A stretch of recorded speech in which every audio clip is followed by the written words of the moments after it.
Welcome back to another episode of Beyond the Classroom, OWD's podcast about all of the outreach and workforce development offerings from LCCC. Joined again today by Lindsey Stutheit, Director of the Business Studio at LCCC, and today we're going to talk about pitch and launch events. Yes, contests. Ooh, contests. Ooh, I like the sound of that. So, Lindsey, what are pitch and launch events? Who gets to participate? Absolutely. So, pitch and launch events are pretty nuanced based on the organization that's hosting it, um, what the purpose of that event is. So, you really have to look at the fine print of every pitch and launch event because um, it really could be only in a certain county, or it could be only companies that are in the high tech, high growth sector. It could be only lifestyle businesses that are more related to downtown and community businesses. So you really have to look at each event and look at the qualifications before you put time into that application. And of course, the application should be fairly revealing in and of itself, but really start at the beginning of what are those qualifications for each business and what stage of your business should you be in.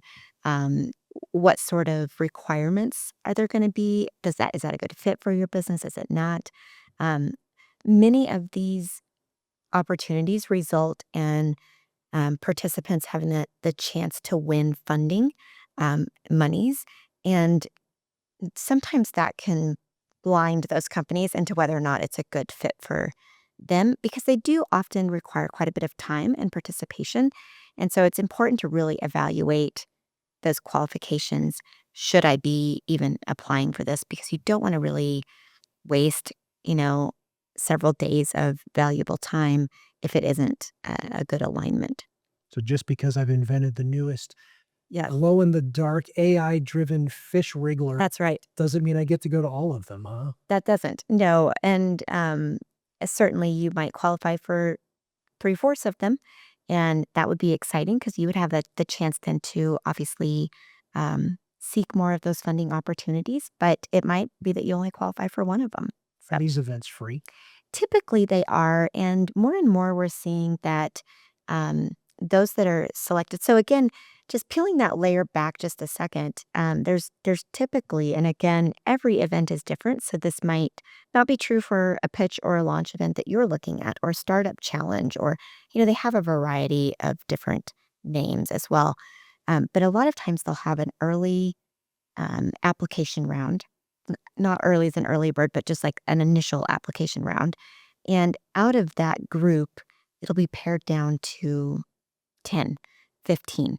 And then that group will present in person or have some other type of round of application where they're being seen by another set of judges. And then that'll get pared down to 5 or 3 or 7.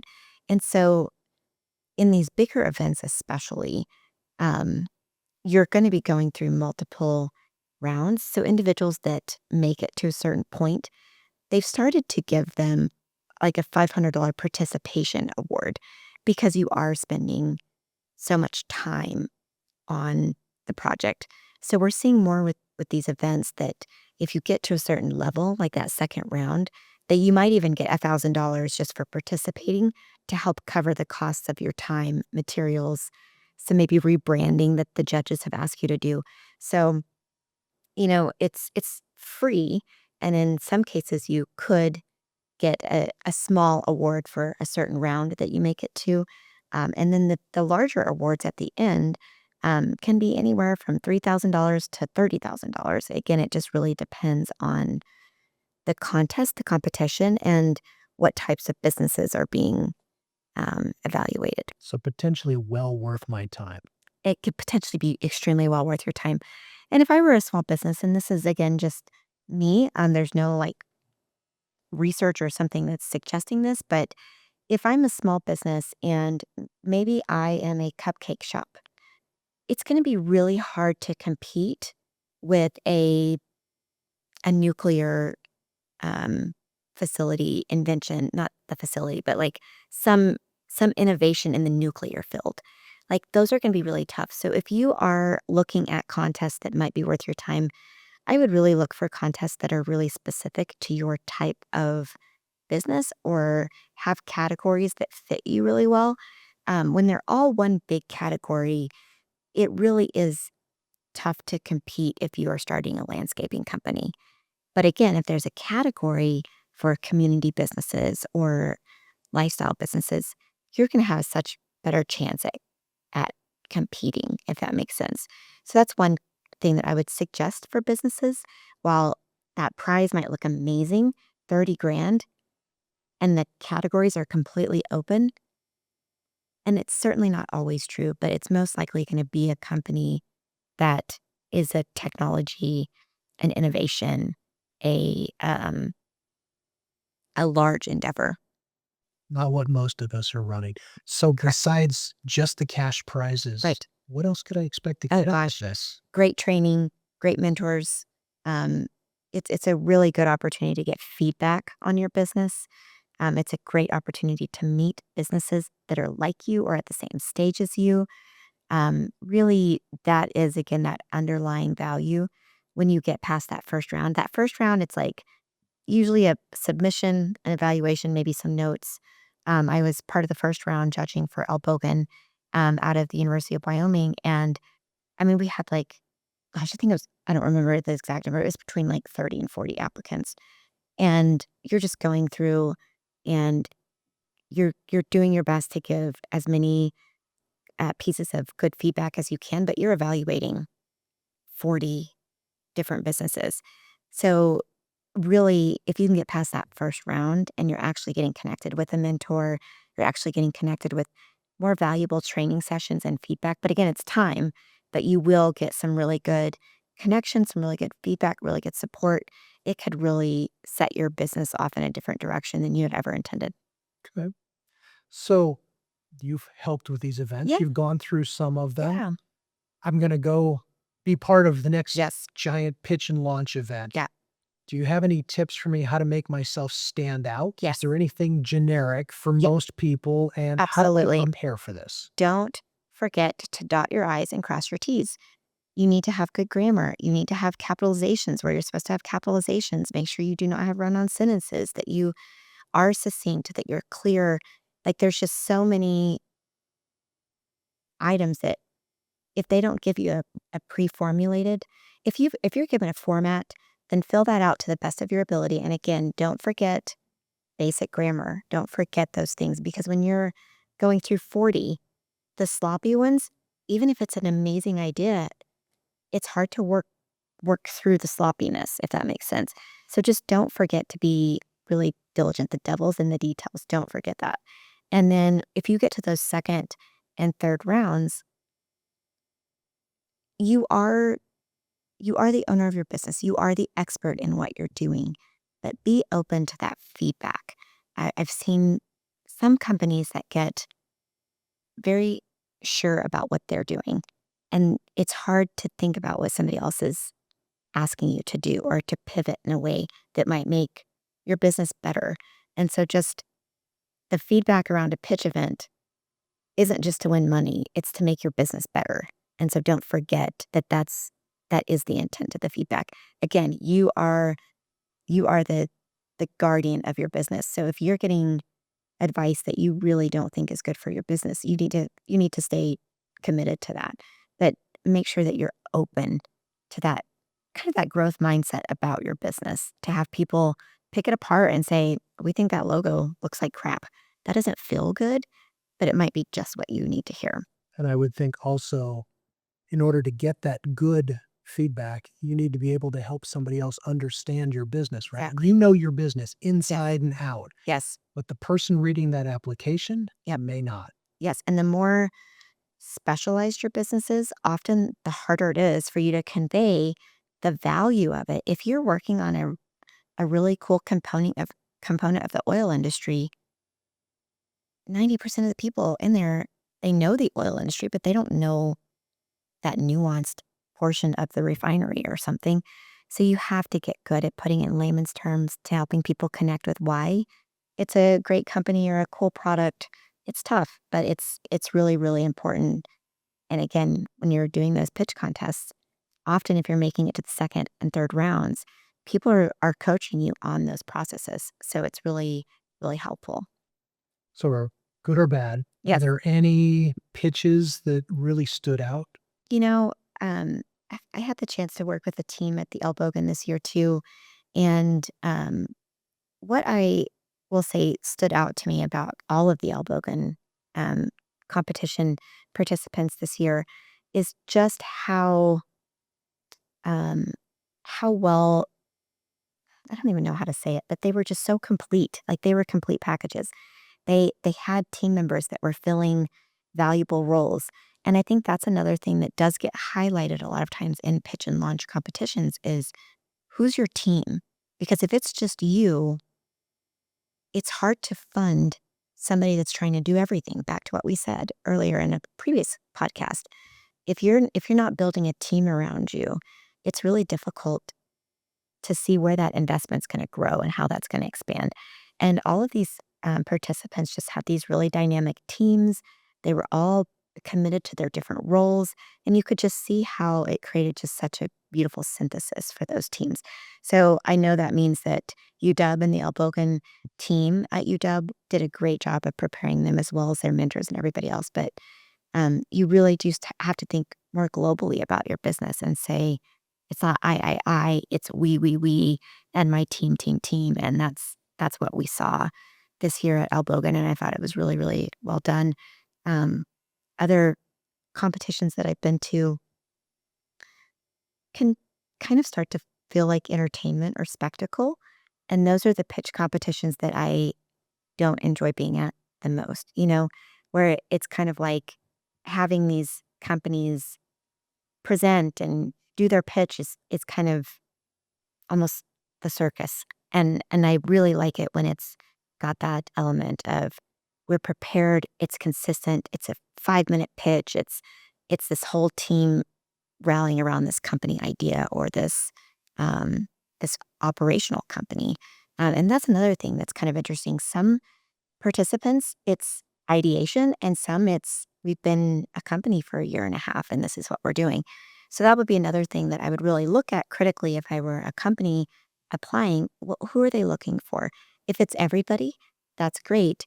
Then they're going to be evaluating us on different things like the strength of our presentation. But if it's ideation only, or if it's a more advanced business plan, that gives you an idea of whether or not you're a good fit. Yeah.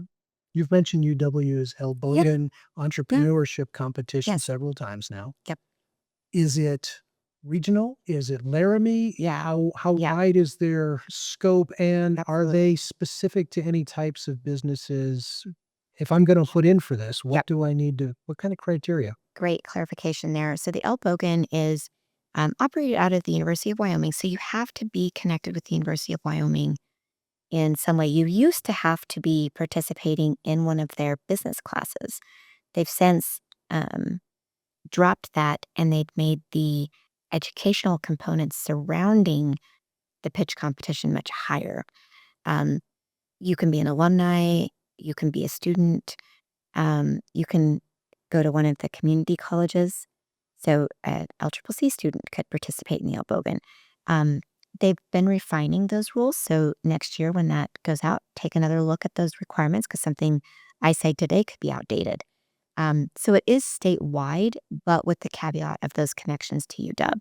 So if you are random community member without those connections, you wouldn't be able to participate in that contest. But if I go to Northwest up in Powell or Western over in Rock Springs, At this time, that qualifies you. okay, Yeah, and exactly. obviously all of those things change over time, Yeah, especially as we talked about last time and the last two times about funding change as things go. exactly. And because it is a donation from a family, from a specific organization, they can also have changes in how they want that funding utilized that might change those rules as well. And it's important to really look at, is this virtual or is this in person? That's another key component that I really want to make sure you're looking at. Um, GBETA, while it's not a pitch competition, it does prepare you to be um, able to pitch and to speak with funders and to do that thing. It allows for most of it to happen virtually, but there are some in person events. Albogan needed most of their training time, they're in person. And so again, if you're in Powell, can you make those in-person events? So really making sure that you're checking that is really vital because some stuff is completely virtual, some stuff is completely in person, and that time commitment is important to look at. So there's no question these things can be valuable, either from money or from connections, feedback. Mhm. Exposure marketing, right? Are you a fan of them? I'm not. And how I come? don't love them. Um, I think for me, one of the things that I don't love about them is because you're constantly matchmaking again. There's a pitch contest through Silicon Coular that's got a deadline coming up at the end of June. And again, you're just looking at all the requirements and trying to figure out, okay, what companies could potentially do that, and then what's the in person time, and then what's it's a little bit of like solving a puzzle in terms of getting to the right ones. And for companies that maybe are short on time, I don't know that it has the benefit versus working with an organization to get one of their small business loans or spending that same time filling out 5 applications for a grant. So like anything else in business, it's a cost value It's a proposition. cost value proposition, exactly. And like I said too, I don't like it when it kind of becomes entertainment or sort of circusy. And again, El Bogan does an amazing job of that not being the case. And you know, a lot of a lot of organizations do a really great job with that. And I'm not accusing anybody of that. Just sometimes in business and when you're in that early stage, it's not fun to be a part of that. And there be winners and losers, and it can be a really difficult thing for a business to go through. They put in all this time, they go through this huge process, and they don't win a dime, or maybe it wasn't of a quality. So I guess my point is, it's hard to find ones that are really good fits for you versus like the G Beta program with Generator. You know, you're going to get the value, and there's no money at the end of it. So you're not moving towards that. Goldman Sachs has a great business training program that's coming to Wyoming. Like you're going to get all this value. There's no prize at the end of it, but you know you're going to get this great value. So sometimes I think pitch and launch events are a little bit gimmicky or bring a lot of attention to the organization that's hosting it and maybe don't support the business in the same way. So every business is different. Sometimes businesses that are real splashy and have these really cool things going on, those are a great fit and you benefit from the circus. For others, it might just be something that takes a lot of energy and leaves you feeling a little used and abused and wrung out. Wyoming has been good about doing very professional versions of that. So I don't want that to feel like a criticism of anybody here, but that's what I always want to venture away from. And for our own contest, we're working on awarding people money. That's part of what we want to do.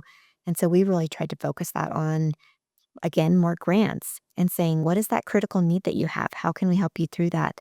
Help us understand how you're going to utilize that to, be a catalyst for your business. And I think those are just as valuable as a $5,000 pitch contest. Fair enough.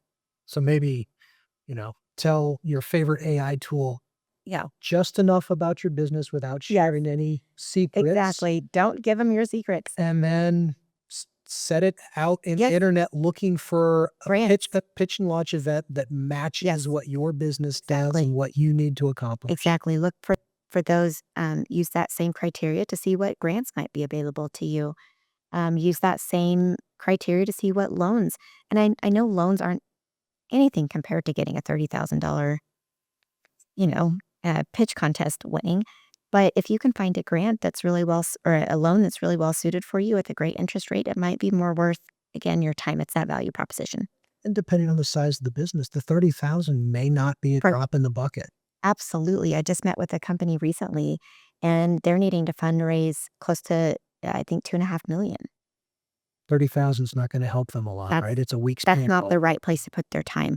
They need to be putting their time in a Series A investment round and really ramping up to how they can be in an accelerator program or how they can be working on their pitch in that way, not for a contest. Fair enough. Yeah. Any parting thoughts? Do what's best for your business. Don't Don't listen to me and make decisions that aren't good for your business. Be a fierce advocate for what is best for you and your business, and don't get pushed in one way or the other because it seems cool or it seems like what other people are doing. People that are really successful in their business, they're listening, they're absolutely utilizing the advice of their mentors, but they are always protecting that business. And I think that that's so important. Fantastic. Yeah. All right. Well, that's a wrap on this episode of Beyond the Classroom. Subscribe, watch us, listen to us on YouTube, Spotify, Castbox, and Amazon Music. And until then, we'll see you next time. Start preparing your pitches, folks. That's right. I want tomorrow. I want tomorrow. I want tomorrow. I want tomorrow today.